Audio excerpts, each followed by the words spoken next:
नमस्कार, मैं प्रांशी राठौर और आप देख रही हैं नेक्स्ट 9 न्यूज़।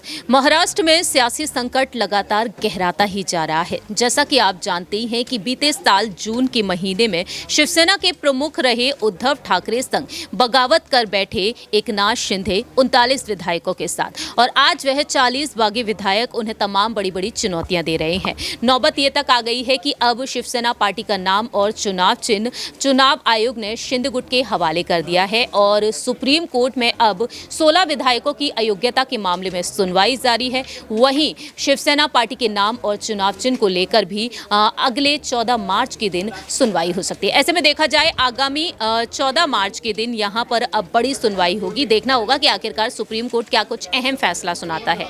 लेकिन दूसरी ही तरफ यहां पर देखा जाए तो अब यहां पर ठाकरे परिवार की बहू स्मिता ठाकरे मैदान में उतर आई हैं। स्मिता ठाकरे ने हाल ही में उद्धव ठाकरे पर तंज कस दिया और साफ तौर पर कह दिया कि अगर आप वारिस हैं तो आखिरकार हम कौन हैं, क्योंकि यहां पर देखा जाए प्रॉपर्टीज को लेकर अब उन्होंने दावा कर दिया है। तो सवाल यहां पर लेना चाहेंगे हमारे सहयोगी दीपक से कि आखिरकार उनका क्या कुछ कहना रहेगा, क्योंकि हाल ही में हम सभी ने देखा स्मिता ठाकरे ने एक बड़ा बयान दिया और एकनाथ शिंदे को लेकर उनका कहना यही रहा कि वह लोकप्रिय मुख्यमंत्री हैं, जनता के बीच जाते हैं, जनता की परेशानियों को सुनते भी हैं। लेकिन दूसरी ही तरफ शिवसेना की प्रॉपर्टीज को लेकर यही कहा गया कि कहीं ना कहीं शिंदे गुट अब शिवसेना की शाखाओं पर, लोगों पर और साथ ही साथ फंडिंग्स पर भी कब्जा कर लेगा। और वहीं अब स्मिता ठाकरे मैदान में आ चुके हैं। तो आप इसे किस तरीके से देखते हैं? स्मिता ठाकरे का अब रुख कहां हो सकता है? मातोश्री की तरफ, फंडिंग्स पर, या फिर यहाँ पर तमाम प्रॉपर्टीज़ पर?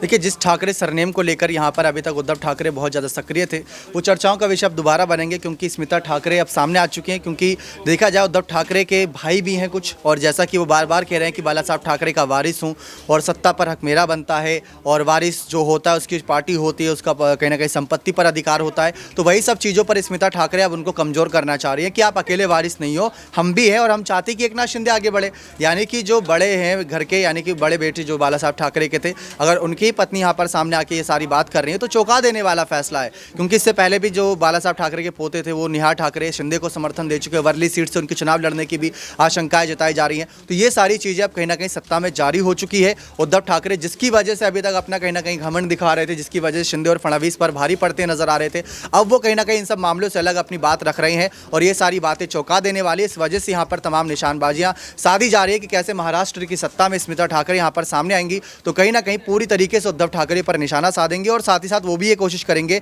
कि उद्धव वारिस वारिस शब्द जो बार बार कह रहे हैं, वो वारिस शब्द यहाँ पर शिंदे और फडणवीस के खिलाफ भारी ना पड़े और स्मिता ठाकरे उन्हें कमजोर कर दें।